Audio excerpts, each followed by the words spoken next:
Halo teman-teman semua. Perkenalkan, namaku Farisa Taskia Adibia dari UIN Wali Songo kelas 1A Prodi Psikologi.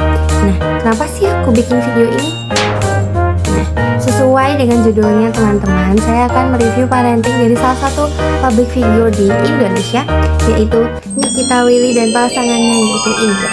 Nah, anaknya nih pasti teman-teman udah tahu nih, karena kan teman-teman pasti sering scroll sosmed kan. Nah, anaknya ini namanya Isa teman-teman. Dia ini berumur 2 tahun. Jadi kalau teman-teman lihat videonya Nikita Willy, itu tuh pasti kayak kalian ngerasa heartwarming banget. Cara Nikita Willy menangani anaknya yang misal melakukan kesalahan nih. Nah, cara Nikita Willy menanggapinya itu menjadi banyak inspiring untuk orang tua di luar sana. Nah, jadi di sini saya akan membahas itu tuh termasuk parenting apa sih teman-teman? Nah, dan bagaimana sebenarnya cara parenting ini tuh digunakan agar tidak salah digunakan oleh orang tua di luar sana. Oke, langsung saja ke videonya. Jadi, sebelum masuk ke materi yang akan saya bawakan kali ini, saya akan mereminder sesuatu nih. Jadi, parenting itu tidak selalu melulu tentang anak teman-teman. Karena sebenarnya parenting itu tentang diri kita. Bagaimana kita mengendalikan emosi kita, meregulasi emosi kita, menyampaikan maksud kita terhadap anak, lalu bagaimana kita bekerja sama dengan pasangan kita dalam mendidik anak. Jadi perlu diketahui hal tersebut ya teman-teman. Jadi parenting itu not all about kid, karena itu juga tentang orang tua tersebut teman-teman. Lalu selanjutnya di sini saya akan menjelaskan secara umum dulu nih. Gentle parenting itu apa sih? Gentle parenting itu adalah parenting yang mengedepankan komunikasi dan kolaborasi teman-teman. Maksud komunikasi dan kolaborasinya itu kayak gimana akan dibahas setelah ini. Oke teman-teman, sebelum itu kita perlu mengetahui ya parenting itu tuh ada apa aja sih yang di psikologi ini tuh. Ya, di sini sesuai riset yang sudah saya cari, saya menemukan ada 4 model parenting. Yaitu yang pertama ada otoriter, lalu ada permisif, lalu ada demokratif, lalu yang terakhir itu neglect. Nah, saya akan membahasnya satu-satu nih teman-teman. Kalau yang otoriter, sesuai dengan namanya nih, otoriter berarti orang tua yang memegang kendali dari yang anak itu akan kerjakan. Lalu selanjutnya permisif.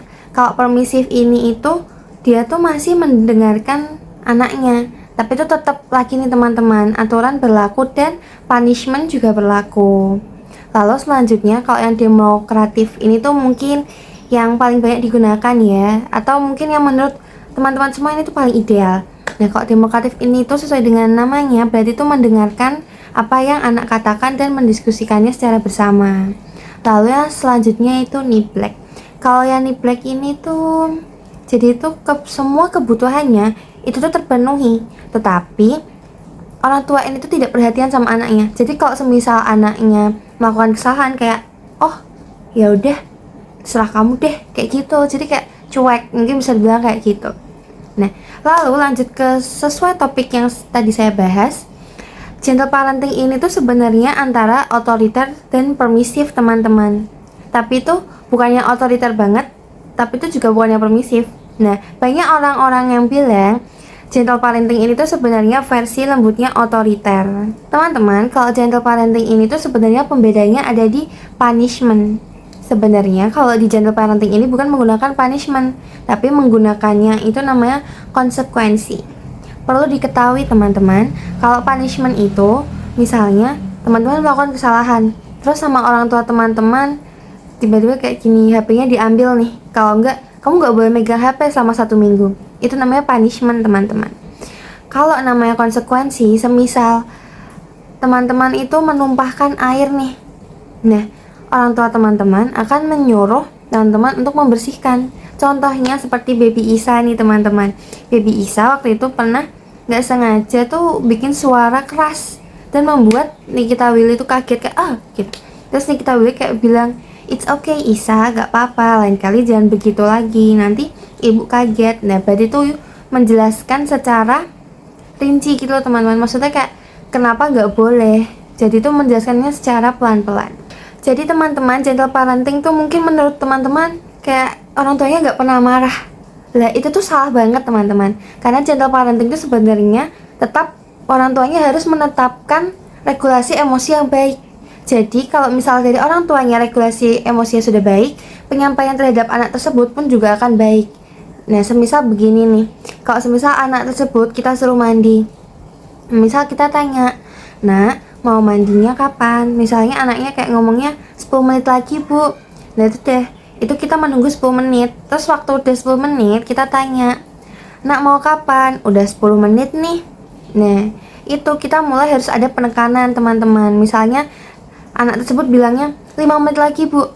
Kalian sebagai orang tua di masa depan nanti, kalian bisa bilang begini, langsung setel timernya, 5 menit lagi kamu sudah harus naik untuk mandi lalu ketemu ibu. Nah, jadi gentle parenting ini tuh tetap harus tegas, teman-teman. Bukan berarti gentle parenting ini tuh kayak parenting yang lembek. Mungkin tuh di beberapa orang tua, teman-teman akan menemukan yang seperti itu, kayak orang tua yang berpersepsi kalau gentle parenting ini tuh adalah parenting yang lembek. Padahal tuh tidak seperti itu, teman-teman. Gentle parenting itu sama halnya seperti kita tuh regulasi emosinya tuh lebih baik gitu, teman-teman. Penyampaiannya pun nyaman untuk didengarkan oleh anak maupun kita. Jadi sama-sama nyaman, teman-teman. Nah, teman-teman, mungkin di sini tuh kalian banyak nih mendengarkan kayak ibu-ibu tuh bilang, gentle parenting tuh apa sih, rakmu tuh kayak gak jelas. Kayak aku nerapin itu ke anakku tuh kayak gak bisa. Anakku kan tetap gak dengerin omonganku. Jadi aku tuh selalu marah-marah sama anakku. Nah, di situ teman-teman, berarti ada sesuatu yang salah dari cara penyampaian orang tua terhadap anaknya. Jadi, tidak semua penyampaian itu harus sambil marah-marah, teman-teman. Kita hanya perlu mengatur cara bicara kita, meregulasi emosi kita. Seperti itu, teman-teman. Jadi itu sebenarnya yang salah bukan gentle parentingnya, tetapi itu bagaimana orang-orang menggunakan gentle parenting ini untuk mendidik anak tersebut, teman-teman. Seperti itu. Oke, teman-teman, sudah selesai nih materi yang saya sampaikan kepada teman-teman semua.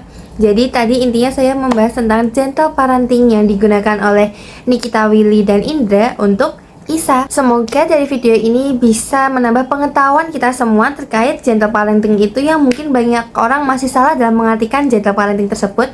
Dan kita juga perlu mengaplaus para orang tua di luar sana yang sudah berjuang sedemikian rupa untuk anak-anaknya.